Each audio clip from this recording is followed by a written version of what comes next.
ये लोकतांत्रिक देश है, एक लंबे समय से इसकी पहचान है। दुनिया का सबसे बड़ा लोकतंत्र जो है उसका हम लोग श्रेय लेते हैं। तो लोकतंत्र में विरोध को लाठियों से नहीं कुचला जा सकता, विरोध को सुनना पड़ेगा। और जो सत्ता में आसीन है उनको विरोध का कारण और उसका निवारण दोनों करने पड़ेंगे।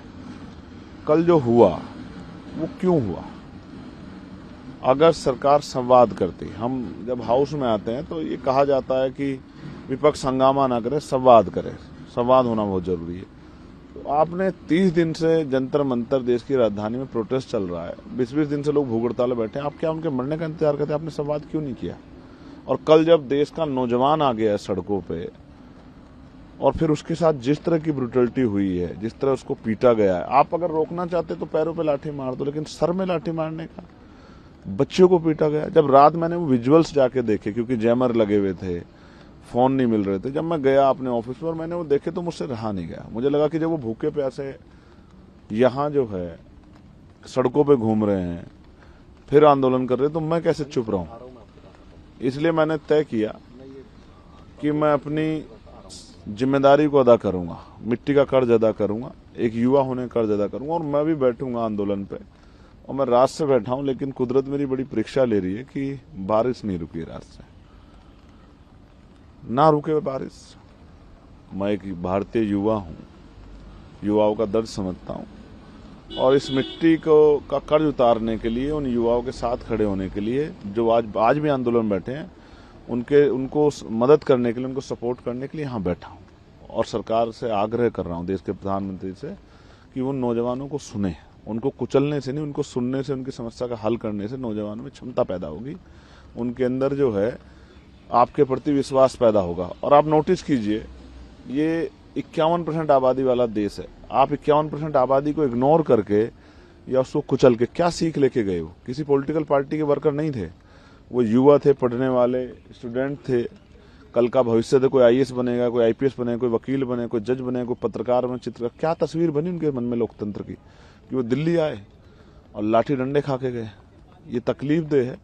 इसलिए एक पढ़ा लिखा जागरूक भारतीय नागरिक होने के नाते और इस संसद का सदस्य होने के नाते मैं पूरी रात बाबा साहब के स्टैचू के नीचे शक्ति लेके बैठा रहा कि मैं इस लड़ाई को लड़ सकूं और उनके साथ खड़े हो सकूं, उनके तकलीफ को साझा कर सकूं।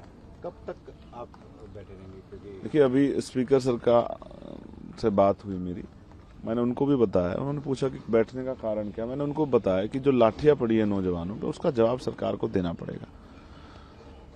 आप हैं सरकार में, भारतीय जनता पार्टी एनडीए की सरकार है, तो पेपर लीक हो रहा है, पेपरों में घोटाले हो रहे हैं, बच्चों के मन में पीड़ा है, बच्चे सुसाइड कर रहे हैं, उनकी मौत का जिम्मेदार कौन है? किसी को तो जिम्मेदारी लेनी पड़ेगी ना। तो सरकार तय करेगी जिम्मेदारी किसकी है। वो बच्चों पे नहीं आप थोप सकते। कोई प्रोटेस्ट करे या ना करे, सरकार की जिम्मेदारी कि अंतिम व्यक्ति को लगना चाहिए कि सरकार उसके बारे में सोच रही है। तो सरकार नहीं सोच रही है। वो जंतर मंतर था, जलियांवाला बाग बनाया आपने उसको, वो जलियांवाला बाग नहीं था। आपने अन्याय किया, इस अन्याय का जवाब आपको देना पड़ेगा। मैं बात करूंगा जो मुझसे वार्ता करेगा, और जो बच्चों की डिमांड है, मैं उन डिमांडों के बारे में जानना चाहता हूं कि उनकी मांगों पे क्या कर रहे हैं।